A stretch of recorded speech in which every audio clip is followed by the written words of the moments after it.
And Patty, you could admit all.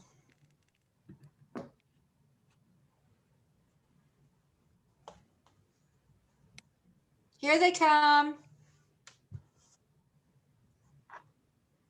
Hello.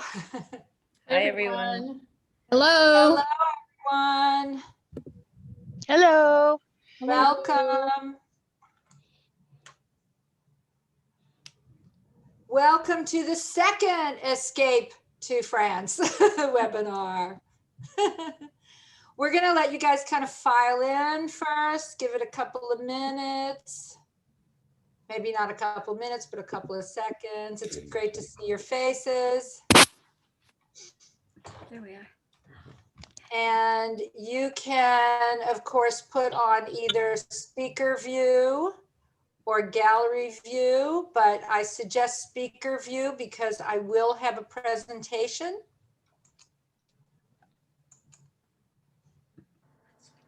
Okay, and I'm going to go ahead and get started.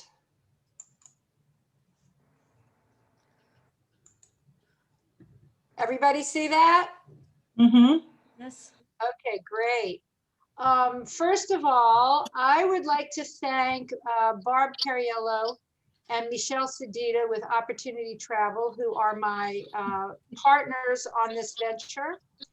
And Patty Sadowskis, who is also here with you, who is my assistant, and she's going to be fielding your questions in chat. So I'd like to thank everyone for being here. Some of you who are here for the second time, some of you are here for the first time, and we are recording it, and two of us recording it, so we've got backup, so there shouldn't be a problem. And we're going to be getting you a link to that recording next week. So no worries. And you might want to put your questions in the chat box. So this webinar is Escape to France. It's easier than you think. And it is basically a prelude to our upcoming conference. Let me just give you a few housekeeping rules first. So yes, we are recording. We ask that you keep your audio muted unless you're asked to speak, which we may be doing that in the Q&A. Meanwhile, put your questions in the chat. I do ask that you try to keep your questions to the topic and ensure that they will be interesting to everyone, not just specific to you. We will try to answer as many questions as possible, and we will address other important questions later once we have a chance to review the chat. So thank you for that. And here we go, a prelude to living and investing in France, Nice and Provence, which is our conference coming up in September, October 2021. It was supposed to happen this year. And of course, because of COVID-19, it did not. So we've moved it forward a year, and we're hoping that this is, it's gonna go through just as we had planned. Adrian, so let me tell you a little bit about it. Your screen? I'm sorry, what? Do you need to share your screen with the slideshow? I'm terribly sorry. All this time I was not sharing my screen? No. You know, I just can't get it right, Patty. Oh my goodness. Okay, how's that? Is that better now? Yes. Yes. Thank you. I just came off of another webinar. So if I'm a little loopy, that could be why, but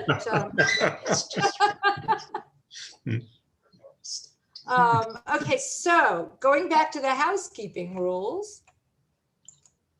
If you are not muted, please do so just for until you're asked to speak, okay?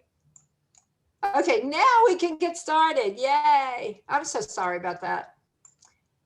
Okay, just to tell you a little bit about the conference and the tour. It's two parts. You can participate in one or both. Part one is a 3-day conference that's going to take place in Nice at the Hotel Splendide from September 26th to 29th.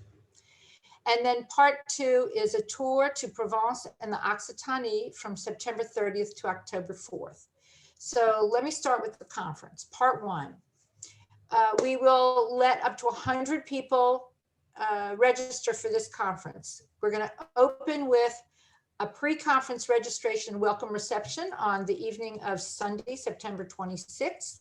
And then the following day is a full day with speakers. And I'm going to tell you a little bit more about that in a minute. And then the day after that is actually a full day tour of the Côte d'Azur from Nice to Menton and back. And for those of you who have never done this, I can't even begin to tell you how absolutely beautiful this part of the world is. And I highly recommend this. I've done this tour one other time at a conference we did in September in 2013, as a matter of fact, and everybody had a blast.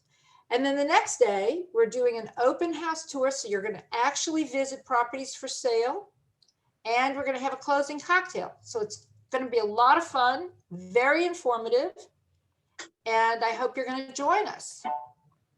Sorry. So the speakers, we have amazing lineup of speakers.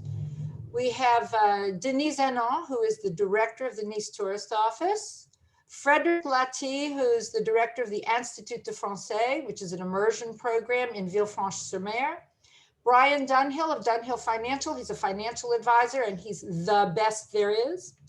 Kim Bingham with Private Rate, she does all of our mortgages. She's a mortgage broker. She actually used to work with us as a search consultant, and then she got her license.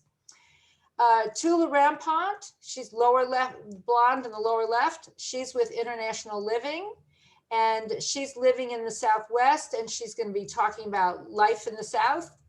Tanya Uniaki with Money Corp, they're currency specialists, currency brokers.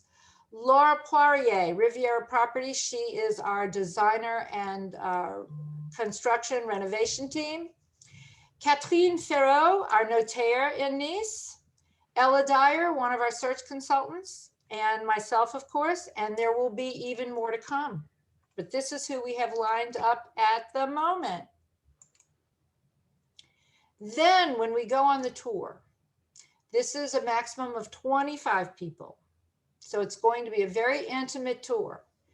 We're going to start out going to Aix-en-Provence. We're going to spend some time in Aix, and then we're going to end up going to Lourmarin, Roussillon, and the Luberon. This is a part of Provence that is all the beautiful hill towns that are there. And in Lourmarin, there are 2 properties there I'm hoping to be able to show you that are for sale that are fantastic. We're going to go to Avignon and Pont du Gard, and this photograph is the Pont du Gard, and Uzès and Nîmes. We're going to spend quite a bit of time in Nîmes so we can explore some of the Roman antiquities. And then we're going to go to Ile-sur-la-Sorgue and Saint-Rémy-de-Provence on Sunday. And then we're going to end up back in Avignon and with a visit to the Pope's Palace. So the tour is going to be fantastic. I'm going to be there all along the way, and I intend to have a lot of fun. So I am sure whoever participates will too. Now, here's the good news. Because you registered for this, you get to take $200 off the conference or tour registration. We don't have the exact pricing yet. We will have that very soon. But you're spending a few bucks now is giving you a bunch of bucks off later. So keep that in mind. This is who we are. We are property consultants. We primarily work for the buyer. I like to think of us as French property the American way. We are a licensed real estate agency in France, and our services include consultation, search, meaning that we go out and search for properties to rent or purchase. We do sales and listings, so we can actually list a property that you own in France and would like to sell. We can also assist you in either buying or selling, which is a little bit different in that, let's say you've already identified a property that you want to buy, but you need help along the way, we can do that. We also do property appraisal, and we offer financing resources such as mortgages and financial advice. We have a team for renovation and decoration, and we do property management. So we offer all these services, soup to nuts. Anything you need related to property, we basically can do.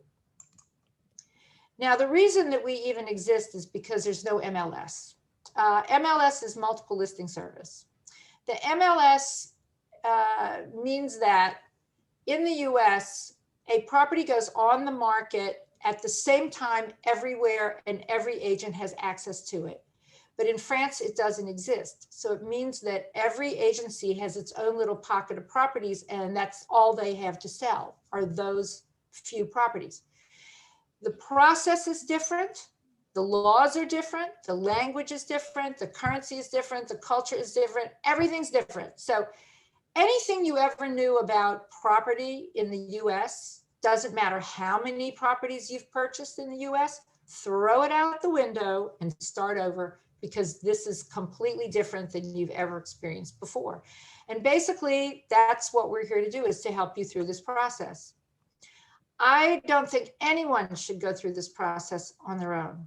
I think that would be a big mistake. And because the agents are working only for themselves and not for the buyer, they're working for the seller, you can't really trust them to give you the information that you need.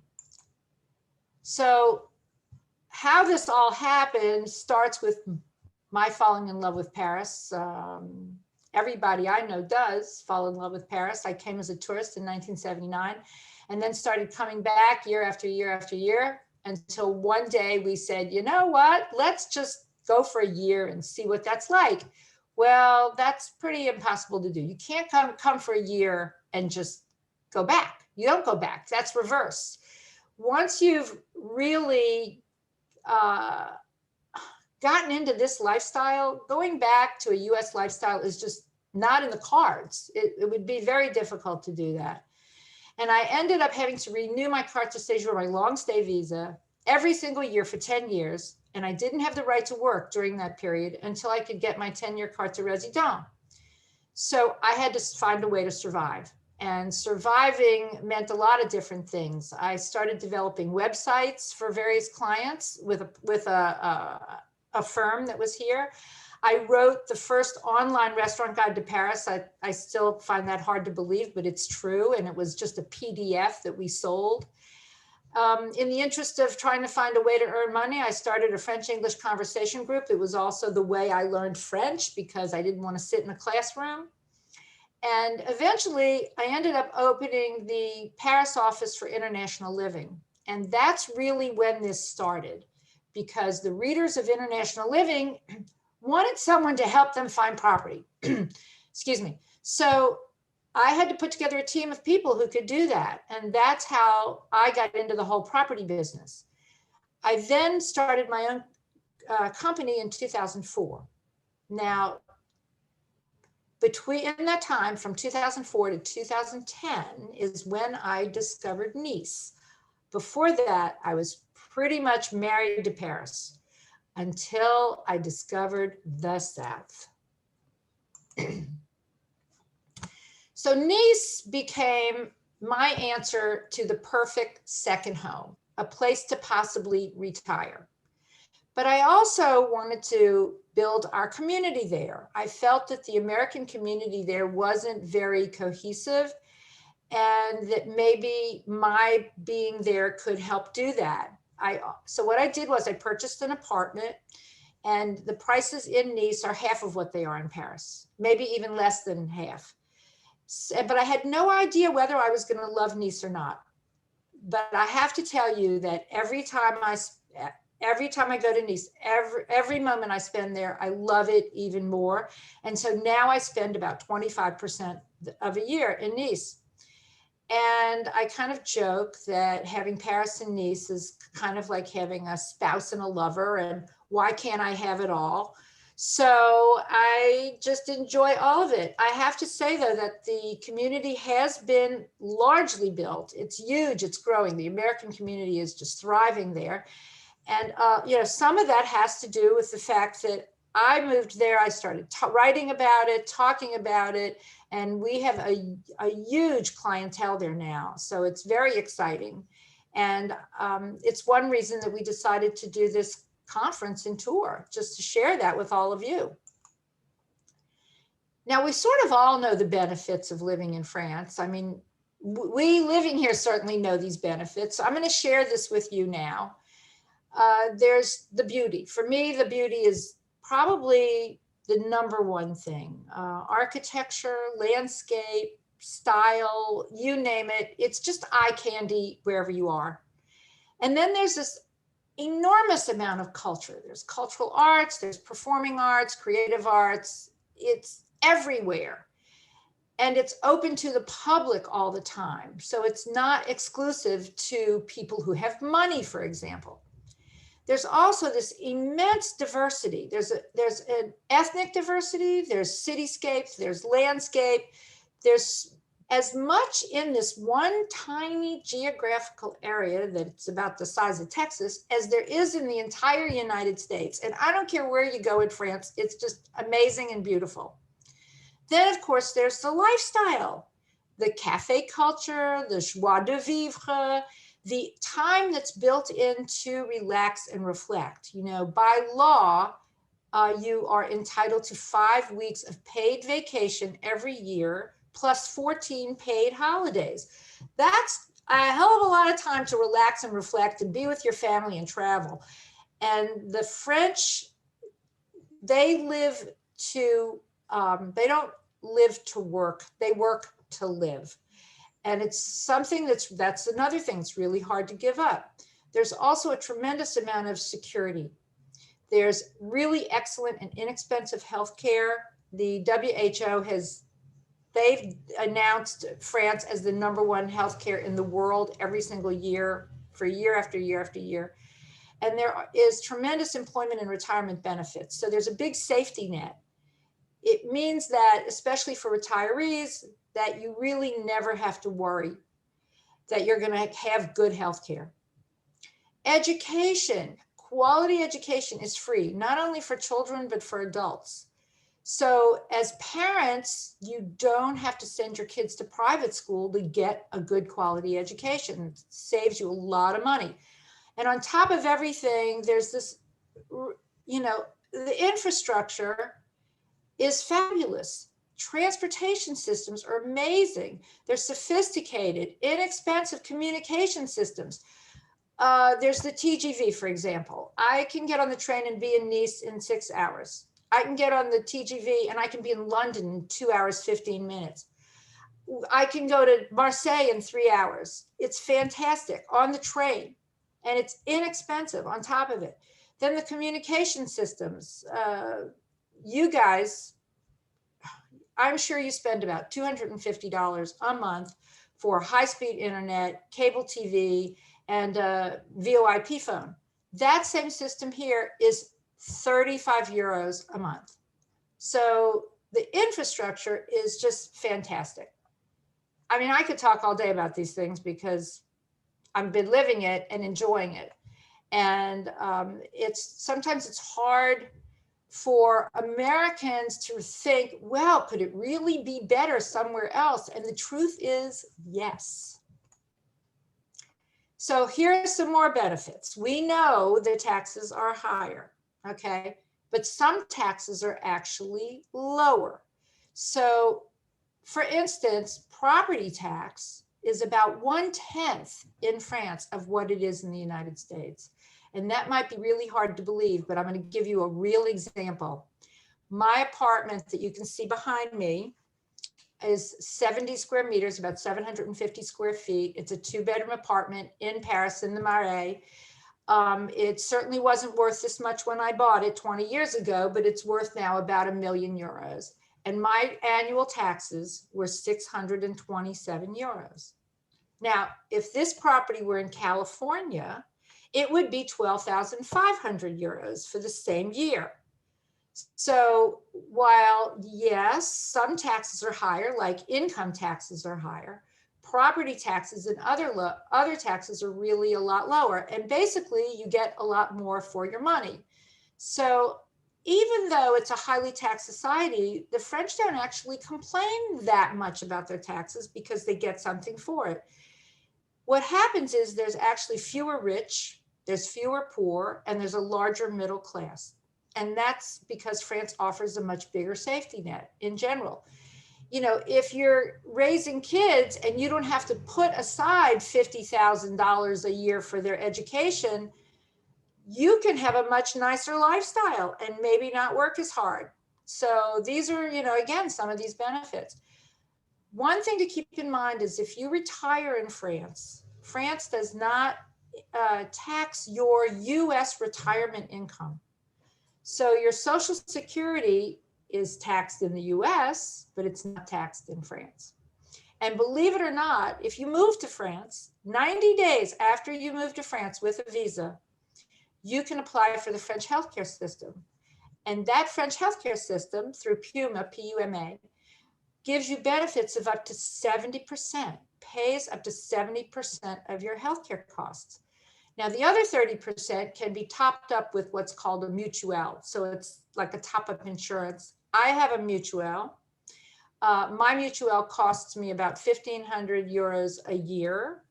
I am in my upper 60s, and you would expect that to be very expensive, but it's not. And that is, believe it or not, pays 100% with no deductible. So it's really great. And in general, all healthcare costs are about 1/10 of what they are in the US, literally 1/10. So for anyone who's concerned about, leaving their doctors behind, leaving their, what they think are great hospitals, I wouldn't worry about that one bit. Believe me, France's healthcare system is fantastic. And you get really good care because it's not driven by profit. Doctors, hospitals, healthcare is not driven by profit. This is a really important thing to understand. In fact, they do better, the government does better with preventive healthcare than anything else. And so their idea is to keep their costs down by keeping their population healthy. Now, to have the right to live in France is not very complicated. As an American citizen, you are permitted to stay 90 days within any 180-day period without a visa at all. Now, I'm not talking about right now during confinement, during COVID-19. This is a highly unusual period of time. So in a normal situation, you can certainly be here up to 90 days with no visa. If you want to stay between 4 months and 12 months or longer, you need to get a long stay visa, which is called a carte de séjour. And you do that through the French consulates.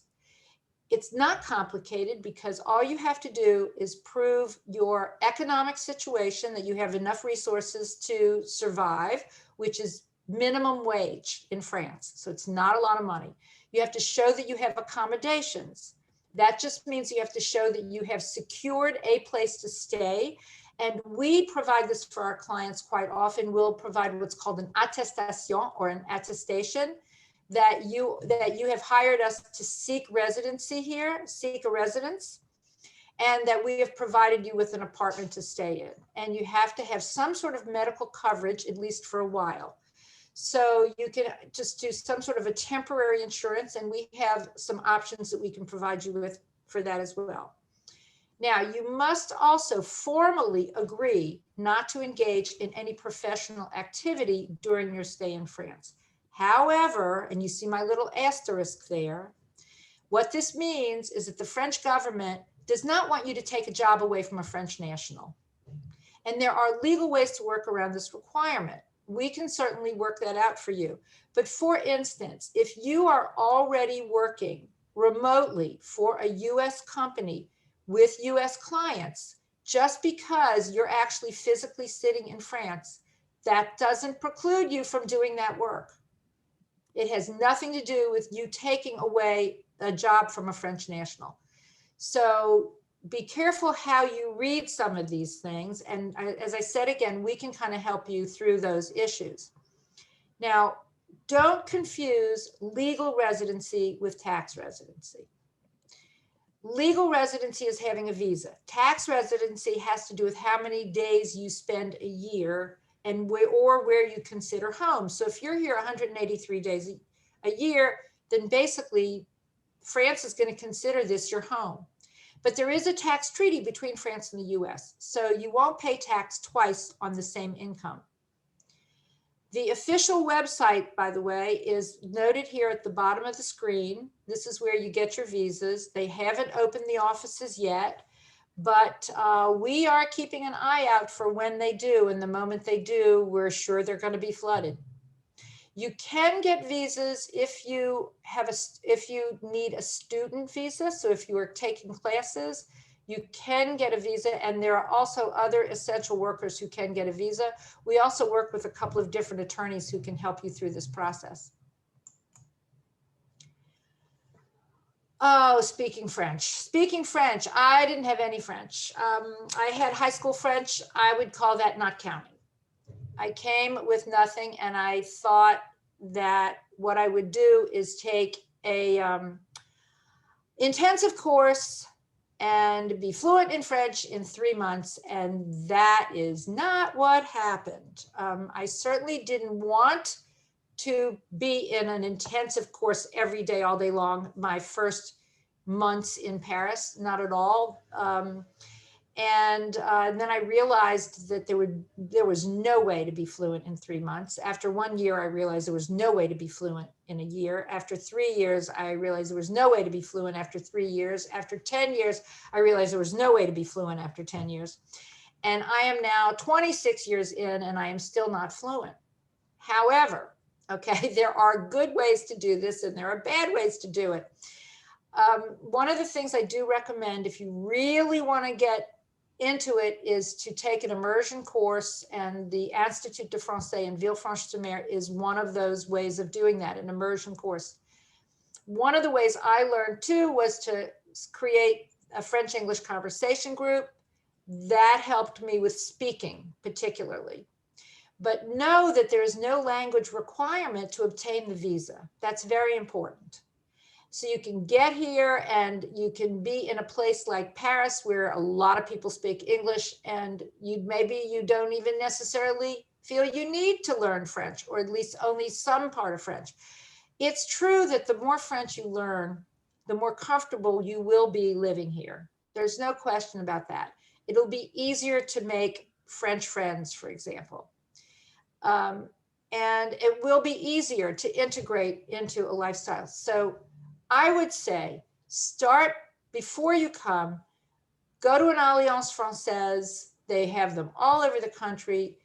Take some preliminary courses, learn as much French as you can, so that when you get here, you won't feel so completely, out of touch with everything that's going on. But do not expect to be fluent too soon, too fast, because it just takes time. And if you're, not a 10-year-old with a brain like a sponge, it's going to take a little longer. So don't be too hard on yourselves. I do finally speak some French. Okay, I do get by. I can actually joke, but it wasn't easy.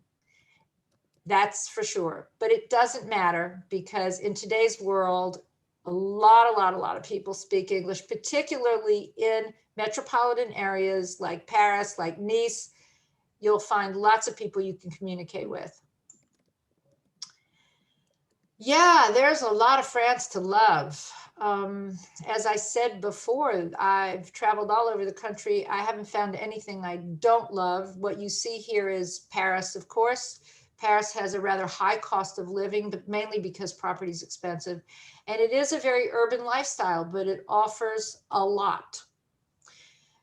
Second to that, though, is Nice and the Riviera. It's a much more moderate cost of living. As I said, the price of properties less than half of what it is in Paris. You can have either an urban or a suburban or a country, a rural lifestyle. It really has a lot. The upper right photograph is what I call the $1 million view. What you're looking at is Cap Ferrat with Villefranche in the foreground. And that coast is just gorgeous. We're going to be visiting that coast.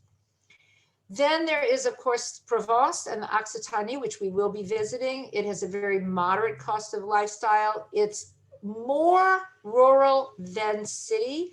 There are some big towns, however, such as Aix and Avignon. So you can get a more urban kind of lifestyle, but it's certainly not the urbanity of Paris or Nice. Nice is the 5th largest city in France. And then, of course, there are all the other cities and all the other provinces, which have a much lower cost of living than even Paris, Nice, or Provence. And so it really depends on, what your own personal interests are. Now, I like to use a checklist of things that a destination or a place to live has to satisfy. And this is my own personal viewpoint. So you take from it what you want. But I think it's really important to have a thriving American community.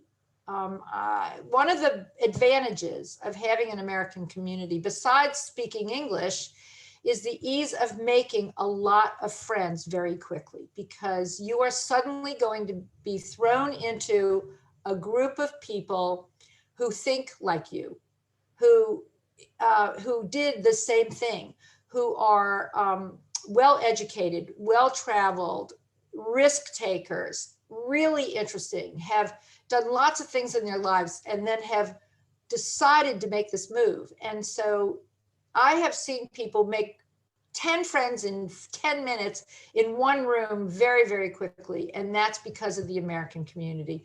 It's also a good support to you, because bridging the cultural gap is difficult. And when you have other people that you can communicate with about it and commiserate with, it makes a big difference. So I think that having an American community is important.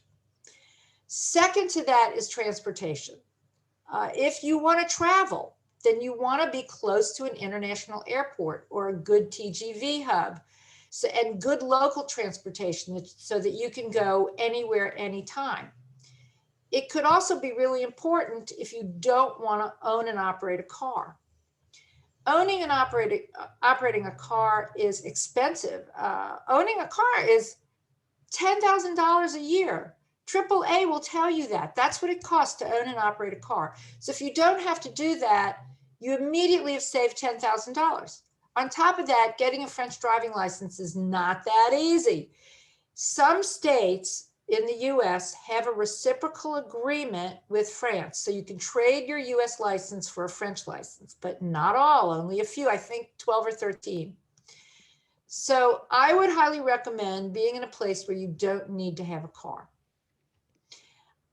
Then, let's talk about cost of living. Now, that's mostly housing costs, because Paris is going to be the most expensive place to live in France. There's no question about that. What's interesting, though, is that rents are not half, even though the cost of housing in Paris in Nice is half of Paris. The rents are not half. Rents are about 2/3 of what they are. So it's still a savings, but not quite as much as when you make a purchase. Another factor is access to good healthcare and hospitals. If you're young and really healthy, maybe that's not as important to you.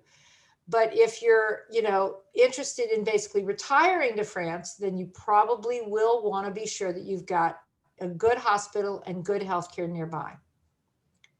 Then, how are the business opportunities or cultural activities? And which of these is important, or are both important? That is certainly a question to be answered. You're going to find different cultural activities in Paris than in Nice.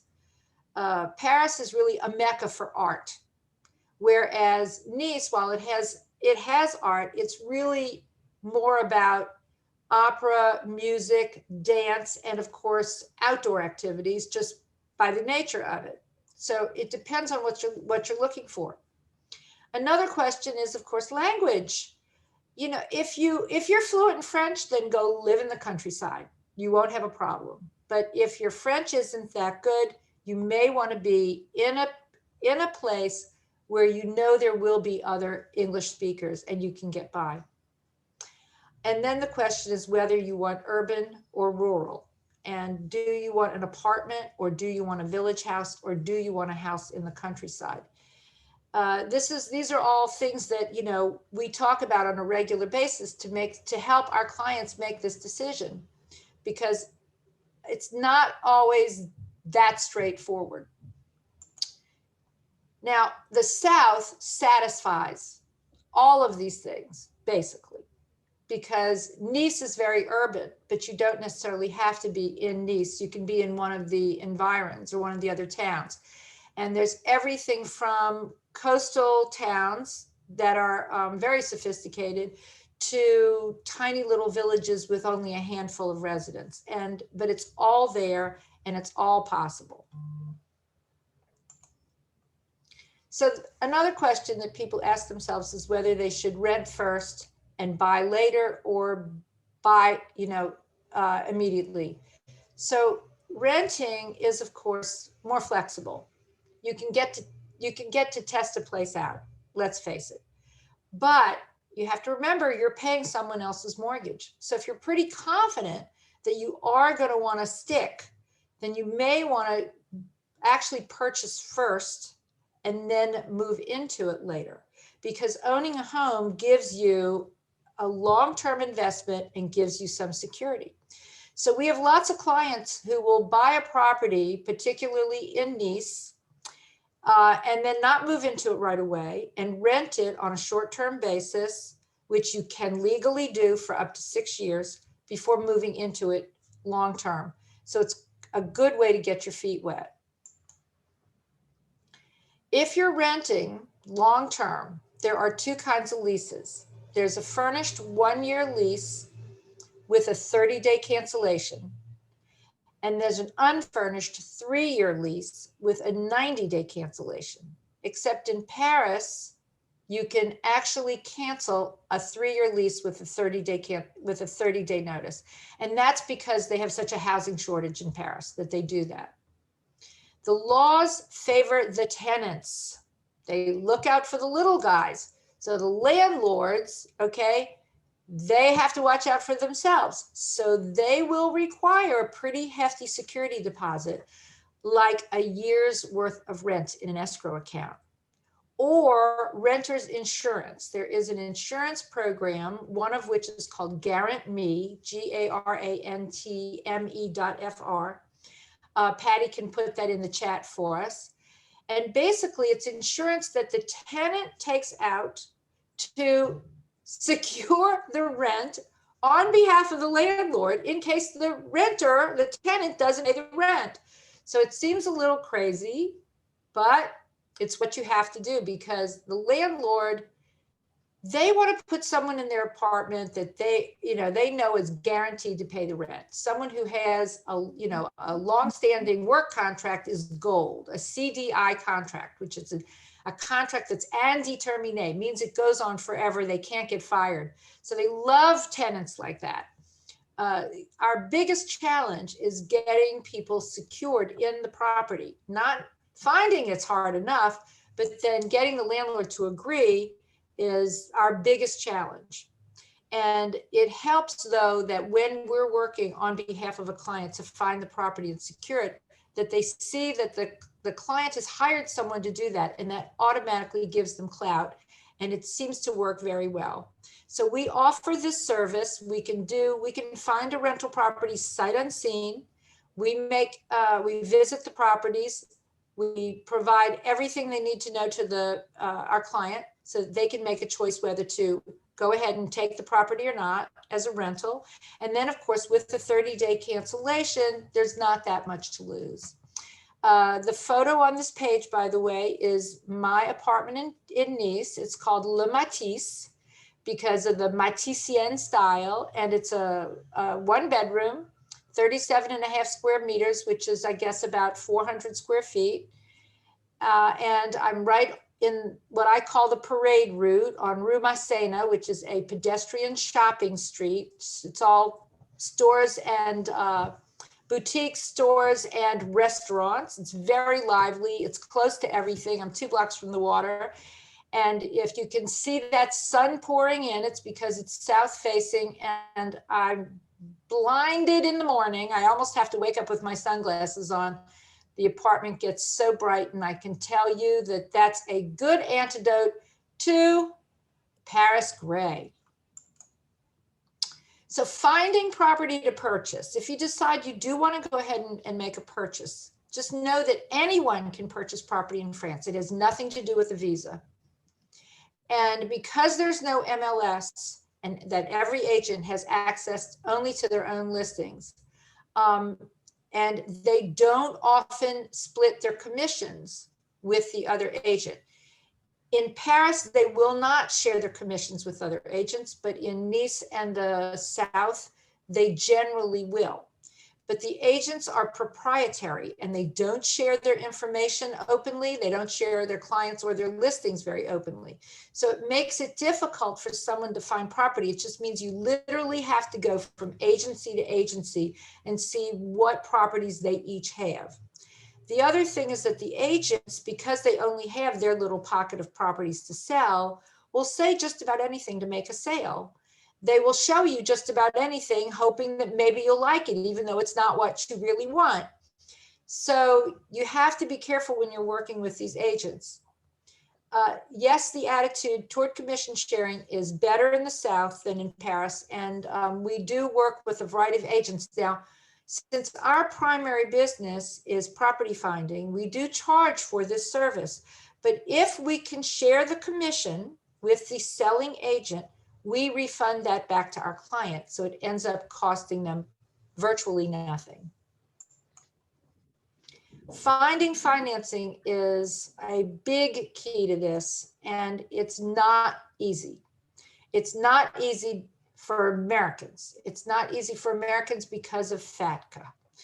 FATCA is the Foreign Account Tax Compliance Act.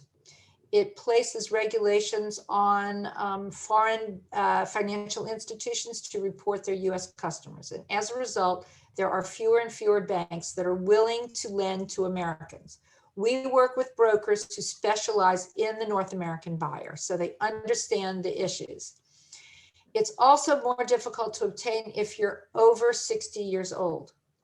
That is because there is a life insurance policy that is mandatory by the banks, not by law, but by the banks, to secure the loan.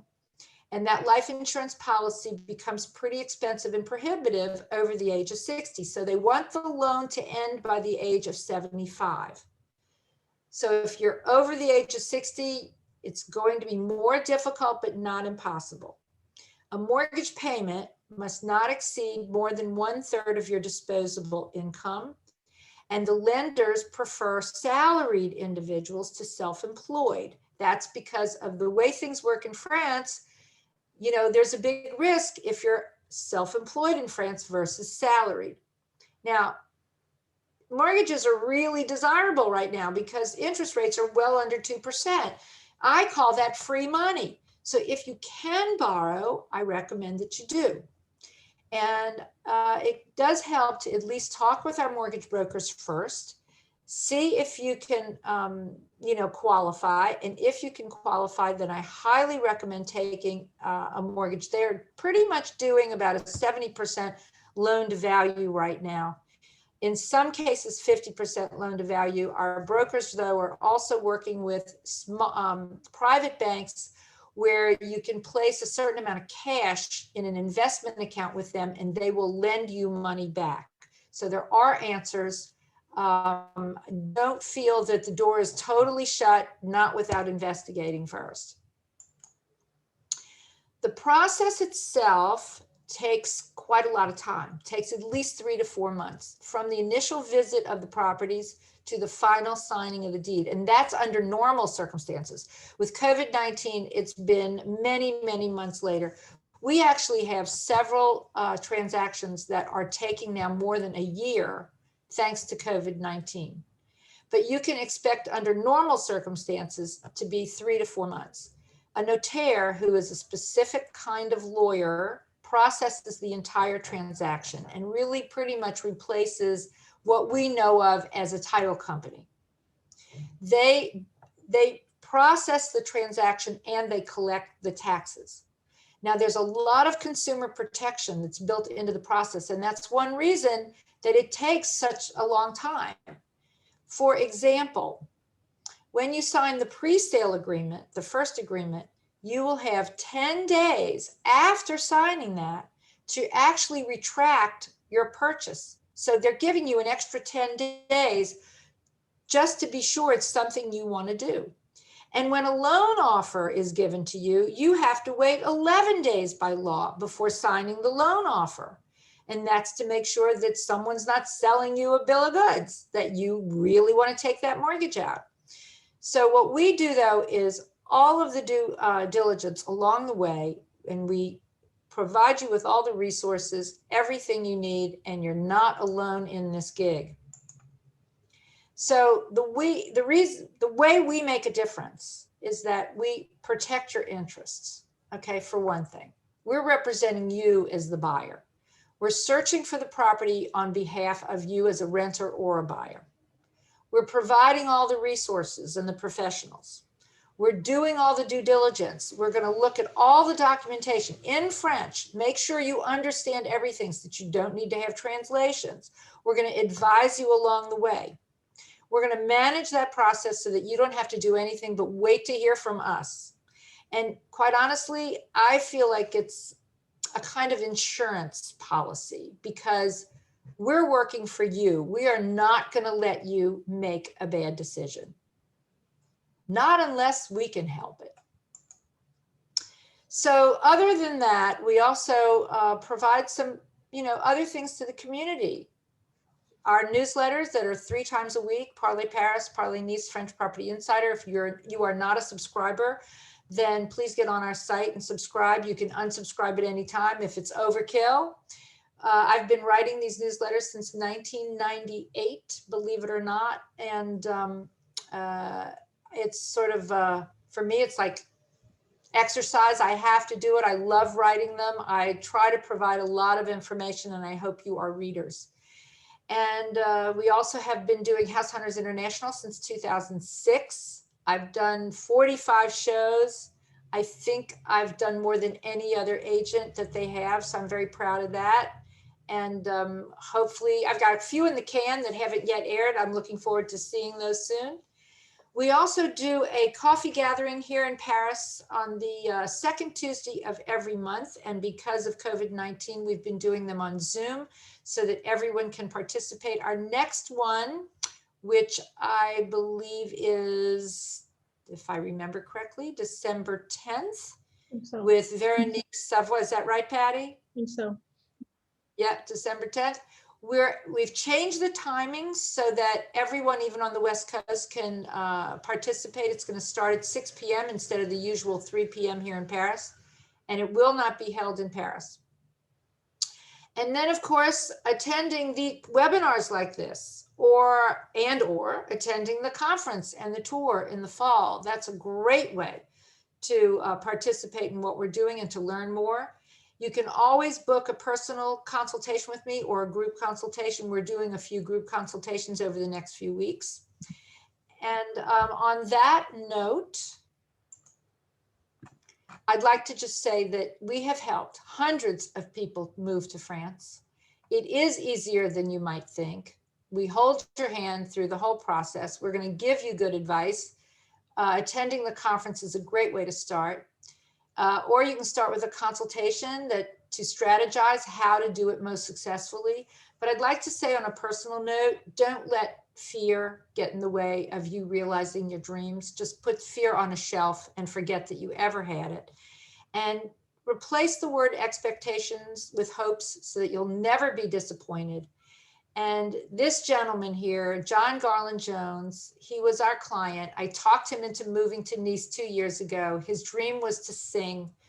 He sings now regularly in various pubs and bars and venues in Nice when it's possible. And when it's not possible, he's singing on Facebook. And he is living the dream. And he and I have done 2 House Hunter shows together. So he's kind of like my poster child. And again, here's the information about the conference. That link will take you to more information on our website about it and to register. So make note of it. And on that, I'm going to take your questions. Give me one I'm going to stop the share. Okay, everybody? second. Okay, I've answered some questions in the chat, but I made notes of some others. Okay. Paul Trapito, do you want to ask your question about renting a property that you own? You can, Hi, yeah. First, I wanted to ask Adrian, I lived in New Orleans right down the street from John F. Kennedy High School. And I happened to see Really? that you went there, and I I wonder if did. you did, right? I did. I went to JFK. Yeah. Yeah. I lived across the street from the Stallings, and they had kids who were, I think, about your age, Nancy Stallings. But anyway, Okay, great. Thank you. I neighbors, love yeah. that. So We I were was- supposed to have our reunion this year, our 50th reunion this year, and it didn't happen. yeah. Anyway, New Orleans is about as French as you get in the U.S., I guess. I guess I was so, curious. yeah. I've had several properties that I've owned, and I've listed them on Airbnb and been pretty successful with that. I was wondering whether in France, the federal, the national or the local or municipal governments have restrictions on doing that, and if you could speak to that, because I was thinking of the possibility of, renting an apartment and then traveling and having it on Airbnb when I wasn't there. I know exactly what you mean. Okay, so Paris is specific. Okay, Paris is specific because there are laws on the books that apply to cities of 200,000 or more, but each of those cities gets to choose how it enforces those laws. That's how Napoleonic Code works. Mhm. In Paris, okay, you can only rent your primary residence up to 4 months a year, but you have to call it a primary residence. If it is not a primary residence, if it's a secondary residence, then your only options are a 1-year furnished lease, which means then you don't get to use it, Mhm. or a mobility lease, which is 1 to 10 months to someone who's there on business or education. Now, the other option, okay, is to actually own a property that has a commercial usage designation on it, because that's legal, which is kind of convoluted and ridiculous, because then it's no longer residential. If it's commercial, then it's not really residential. So the politicians talk out of both sides of their mouths, basically. What they're trying to do is control the housing shortage that they have by doing away with as many short-term rentals as they can in Paris. Mhm. Okay, so it's a little bit treacherous. In Nice, however, you can rent up to 6 years short-term, even if it's your secondary property, because it is a city of secondary properties. Okay. So they've looked at the situation a little bit differently. So, this is one way to get around that.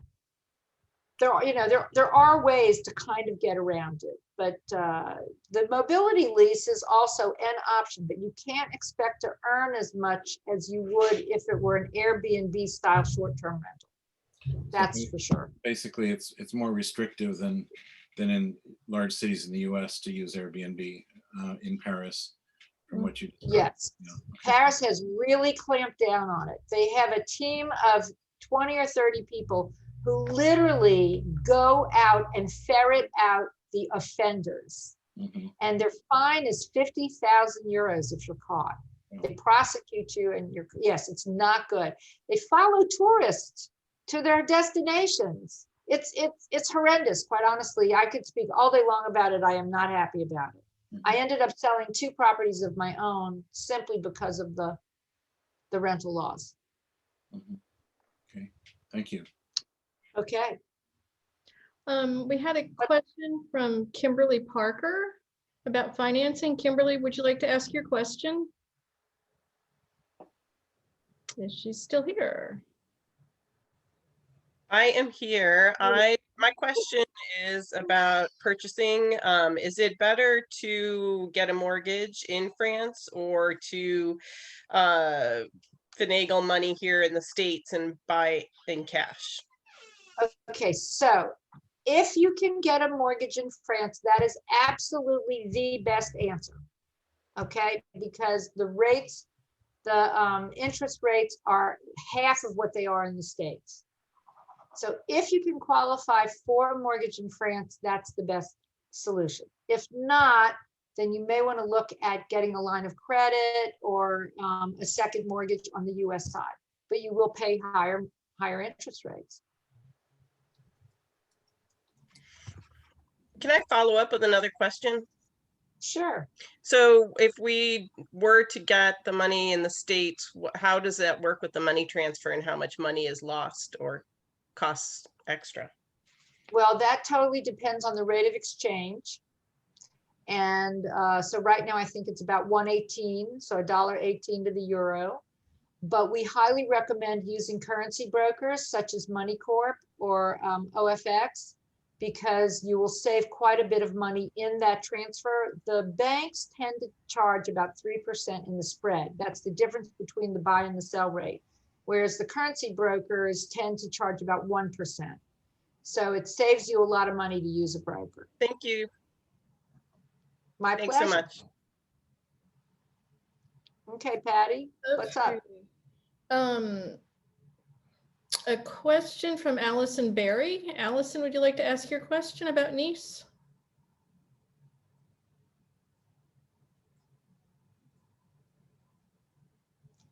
Is she there? It's What was the question? Allison's question is, would you recommend Nice as a primary property for a family? Absolutely, positively, yes.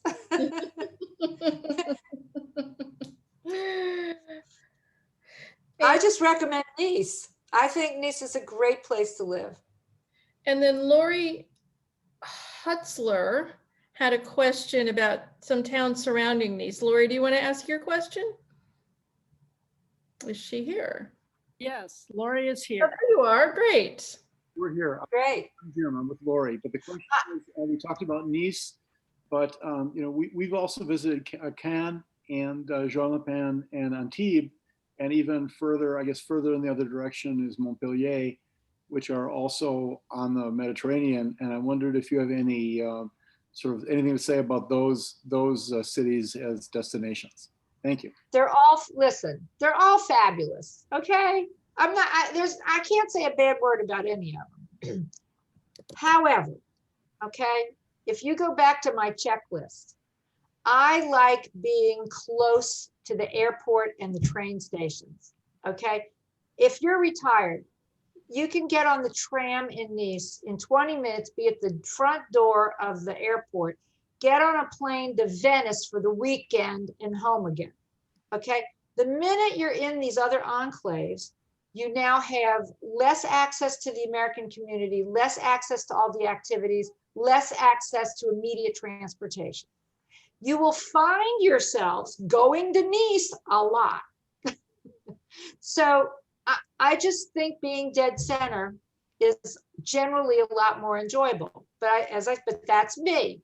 Now, I'm also a single woman. Okay.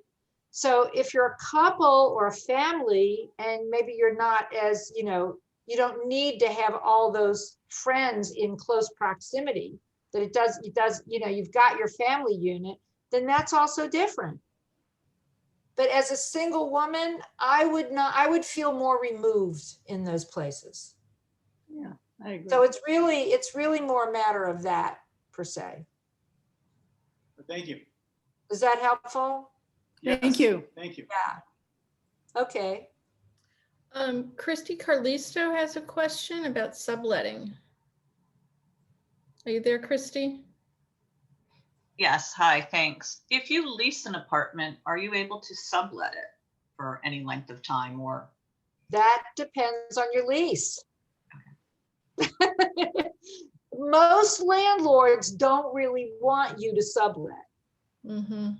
Right? I mean, most leases are not going to let you sublet. Okay.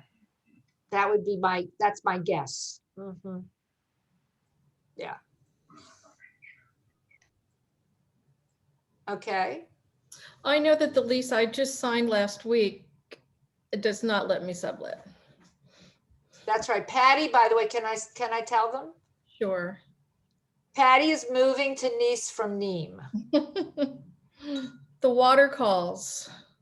Yes, the water called. The water calls. After lockdown, I had to be by the water. Okay, who else? Ray Hawat has a question. Ray, do you want to ask your question?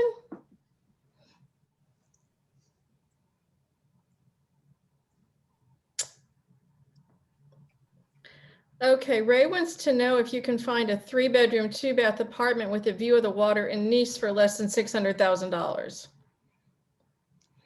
Well, let's start with the dollar part. Right. Let's talk euros, Right. okay? Right. Because $600,000 is about 500,000 euros. And the answer is yes, okay? The answer is yes. It might not be in central Nice because if you're looking for a water view. Now, the apartments that are directly on the Promenade des Anglais are not actually desirable because the prom is just like a noisy, polluted highway. So it has a sea view, but it's not desirable to live on, unfortunately.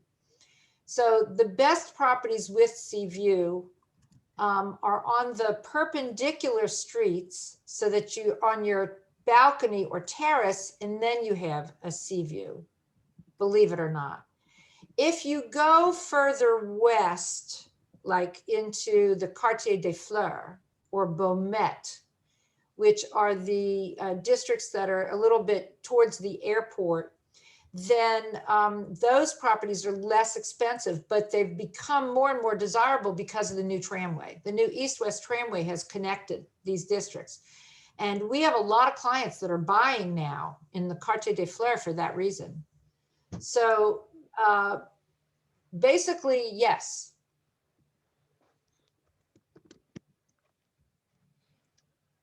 Okay. Okay.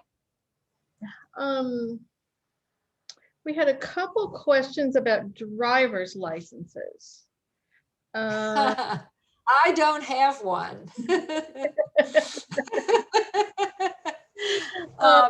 I don't have a driving license. I quite love not having a car. I haven't owned a car in 26 years. It's really a pleasure. If you really had to have a license, then be prepared to either go through all the hoops, or if you're in a state that has a reciprocal agreement. Florida, I know, is one of those states, for example. California is not. We actually have clients who took an apartment in Florida for a year just for the sole purpose of getting a driving license that they could then exchange. So it was a little drastic, but it worked. And and I hate to admit it, but I do every now and then rent a car, and I just take my chances. I can rent a car with my American license, and then I pray like hell that nothing happens. Right. That's what we do. Yeah, that's what we do. That's what we do. Okay, let me see what else we have. Well, I see a few. Earl Jones. Yeah, I was just looking at that. Go ahead. Earl, did you ask your question? Well, actually, yeah. Earl, do you want to ask your question? Hi, can you see me? I can. Great. Love your show. We were wondering about more cobblestone-free streets to use. My wife uses a wheelchair quite a bit, and we love visiting France. Sometimes the streets are impossible to navigate. So can you recommend a place that might be better if you have never seen so many wheelchairs in your life as you have in Nice. Yeah. Nice is a great place for that. One of my search consultants, Ella Dyer, her husband's in a wheelchair, and a lot of Nice is absolutely wheelchair accessible because it's such a retirement community. And he finds it to be no problem whatsoever. You know, the restaurants there's a lot of outdoor dining, for instance. So, en terrace, al fresco. So there's no problem with being able to get to a table, for example, in a restaurant. Their apartment building has an elevator, and there's no issue getting in and out of the apartment. It's, so For me, that's the easiest spot. And there really aren't any cobblestone streets in Nice. Even Old Town is not cobblestoned. Mhm. Yeah, yeah. And are there, I think you mentioned before, there's quite a few rentals in the place, that area? Oh, yeah. Yeah. Okay, you There's mentioned, lots of rentals. you talked about healthcare before. And I was curious about, do they have pre-existing condition limitations? My wife has MS, so would that be? Not the French healthcare. Nope. Pre-existing conditions are not an issue. You know, I don't really understand why the US doesn't want great healthcare like we have, okay? I can't get my head wrapped around that. Because there's a misconception in the US that socialized medicine doesn't give you choices, and that's not true. You have a choice of who your doctor is. You have a complete choice no matter what you do. You have choice in everything you do. And the healthcare, the quality of the healthcare is amazing and a lot less expensive. So I don't understand what's going on in the US with anti-healthcare, anti-Obamacare. I can't get it. All they need to do is come live in France for a year to find out how great it works. Well, the conservatives push the narrative that you'll lose your health care and never get it back the way you had it before. It's a scare technique, I think, that the health care providers promote. Yes, and that's because they don't want to lose any money. It's all about the money, and don't let anybody tell you otherwise, okay? The doctors are profitable, everybody's profitable in the US, and they operate on profit. And here it's not about profit, it's about good health. It's really different. Great, thank you. Thank you. Okay. Okay, Kimberly Parker has a question about finding a property but can't travel due to COVID. Kimberly, do you want to ask your question? I was just curious if you offer any services to go and check out the property if we can't. Of course, that's what we do. We have so many clients buying properties sight unseen right now, it's not even funny. So, okay, so here's what happens. If a client has already identified a property and they need us to review it, okay, I can go and review it, okay, or one of my people, and we give it a thumbs up or a thumbs down. If it's a thumbs up, then we can work you through the process on what we call purchase assistance. So we still manage the process for you, but it costs about half of what a search costs. Now, if that property does not really, is not a thumbs up, it's got its issues, then you may want us to go ahead and do the search and find you a great property. But absolutely, I can't begin to tell you how many people are buying sight unseen right now. They trust us to go in, give them the real skinny on the property. I mean, we are going to leave, nothing undiscovered because it's not to anyone's benefit to do that. We're working on your behalf. So the idea is to make sure that it's a really good property. We know good property. We know how to do the due diligence. We'll take photos, we'll take videos, we'll walk you through it, whatever it takes to make you feel comfortable that it's a good property to buy. And because it takes such a long time to process, you might as well start now, because then by the time COVID-19 is over and you can get here, you can move right in. And that's what our clients are doing. So I have a follow-up for that. First of all, what do you charge for that service? And then secondly, do you recommend that we apply for a mortgage first before we start really looking, or after you find a property?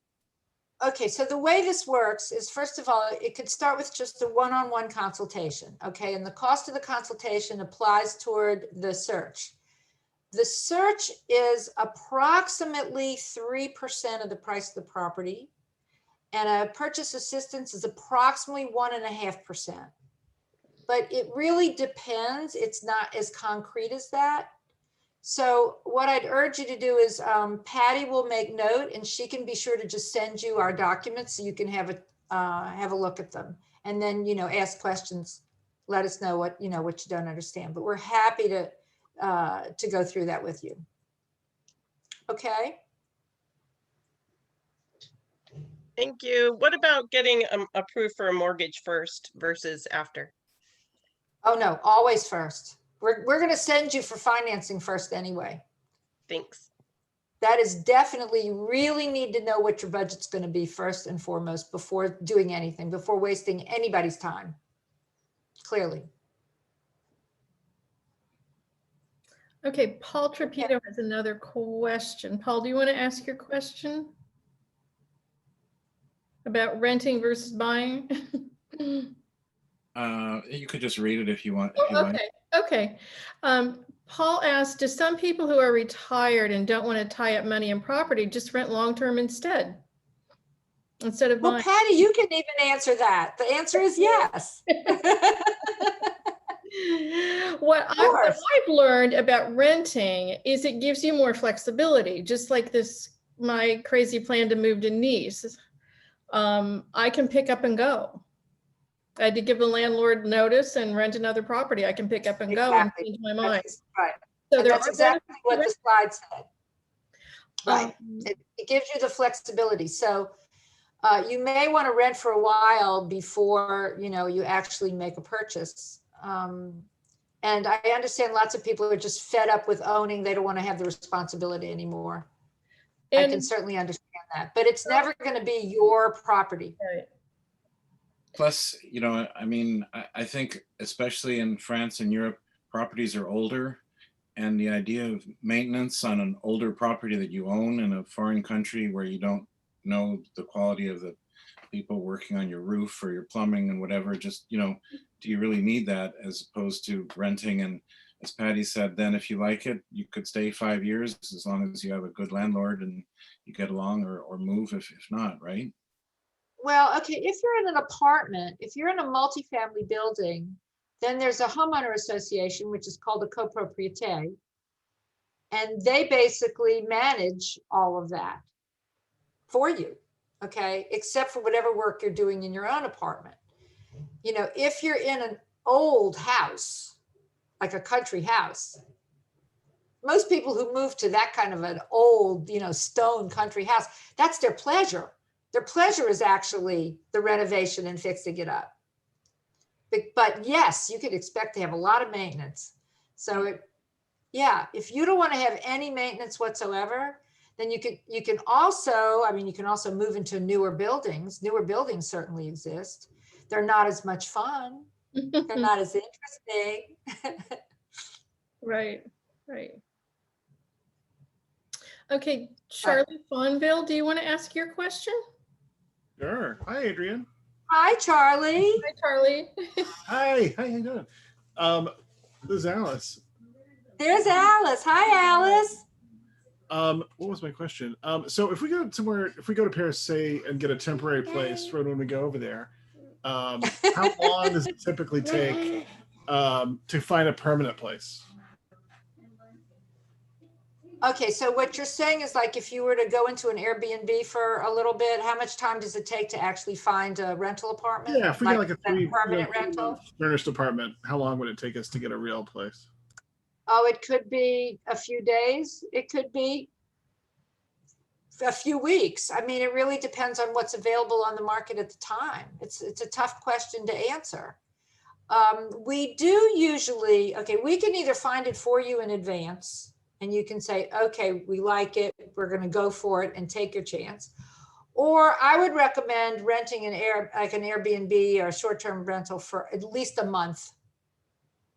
I would recommend a month. Give it a few weeks. Yeah. Because you might not be able to start the lease right away either. Right. You see. Mm-hmm. For sure. Alice, you've gotten so big.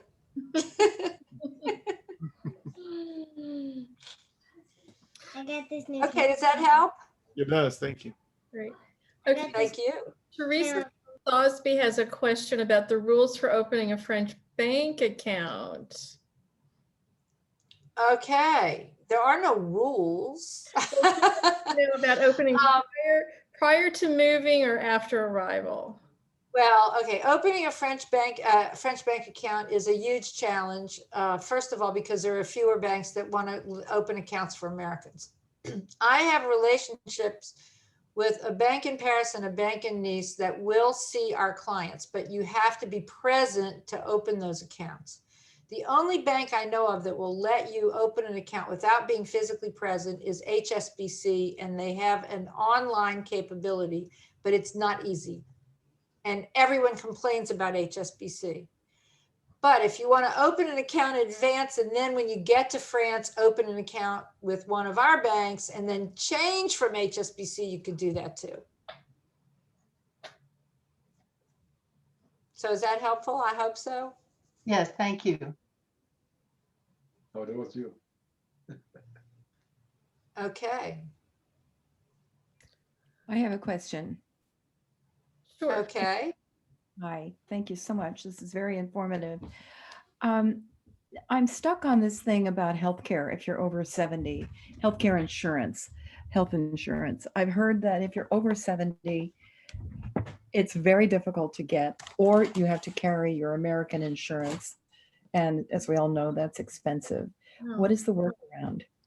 Oh, I don't know who you've been talking to, but once you have a visa, after 90 days, you can apply for Puma and you can be on the French healthcare system. It'll pay up to 70% of your healthcare costs. It's not complicated at all. There's no age cutoff? No. No. That's interesting.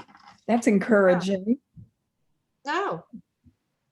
No, and you haven't paid into it. No. Isn't that amazing? And everything is amazing. You sent me a message, and what I answered you about was when you get your visa, they are going to require you to have healthcare coverage, and we can provide resources for that.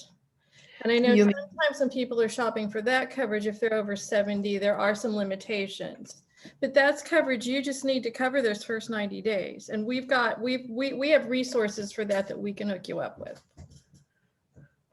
Oh, hallelujah. That's been a huge sticking point. Yeah. See, there's a lot of you have to be careful about crowdsourcing because there's a lot of misinformation out there.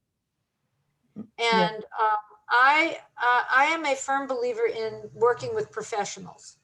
So for instance, if you have immigration questions, I would turn you over to an immigration attorney or specialist because it's worth it. You know, if you're, and maybe this is part of crowdsourcing, I don't know. But I do believe that, you know, you should talk to the people who are professionals in their field rather than just getting information from bystanders. Does that make sense? Yes. And I have another question. So the brokerage commission is about 5% of the property. Yeah, about 5% is built into the price of the property. But on top of that, if you do a search, it's an additional 3.5% and 1.5% for purchase assistance. Yes. So let me explain it again. You're hiring, right? If you hire us, okay, then you're hiring us to perform this service. And so our service has a fee to it. And our fee to do a search is approximately 3%. And the fee to do a purchase assistance is approximately 1.5%. What is the purchase assistance? That's if you've already identified the property and you need someone to help you through the process. I see. Okay. But if the selling agent is able to share commissions, then we refund that amount back to our client. Mm-hmm. There's about 5% built into the selling price of a property. Mm-hmm. Okay. But if you do this on your own, okay, then you're taking certain risks. And it may be that the notaire says, yes, but we're going to have to translate all the documents since you don't have anyone working on your behalf.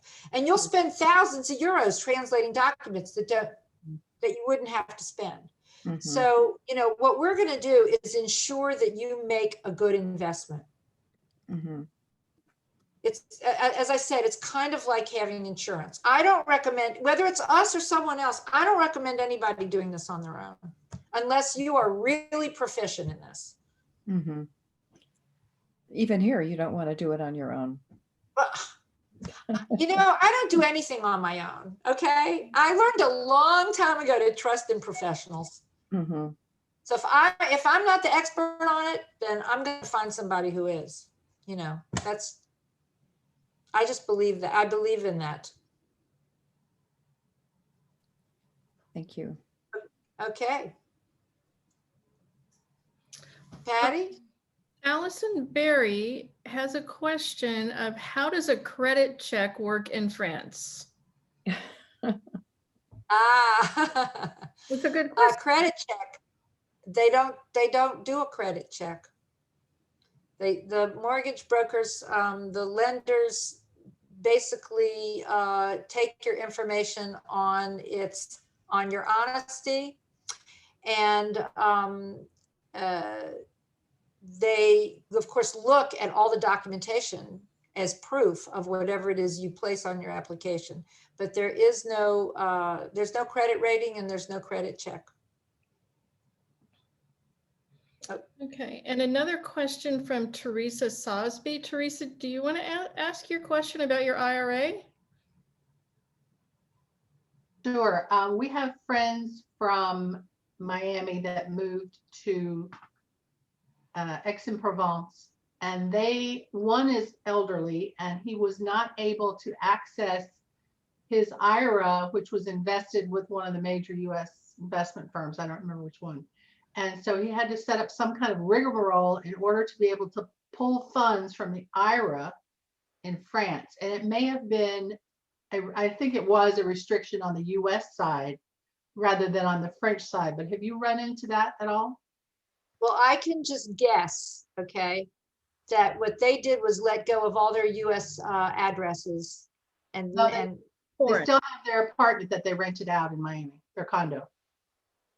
Well, then I don't understand their problem. And I would turn that over to Brian Dunhill, who's our financial advisor, who could figure that out. And he may be with us.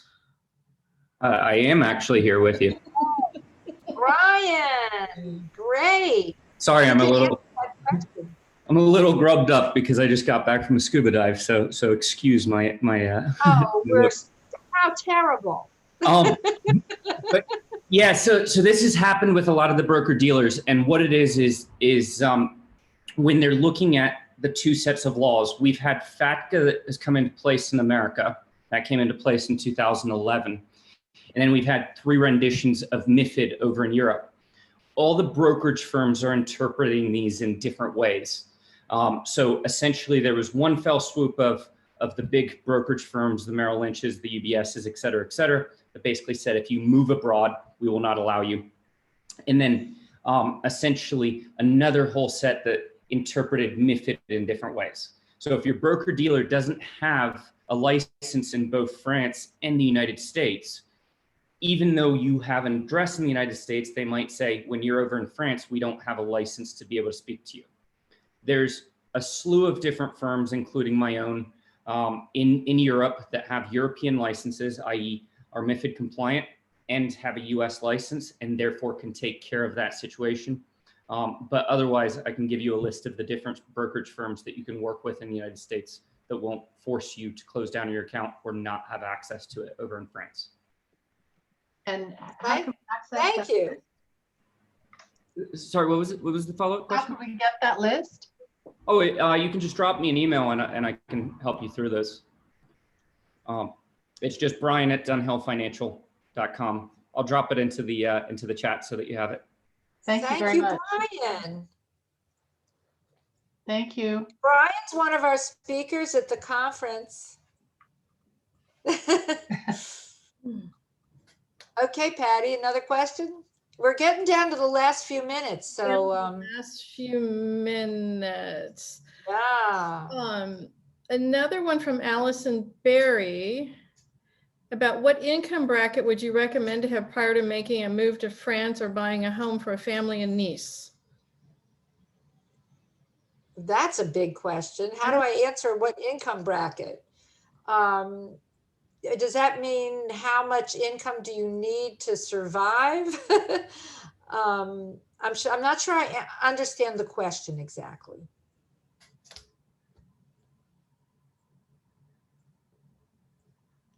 So I think, was that Allison? No, I lost it. I scrolled down to new questions. If Allison's here, do you want to clarify?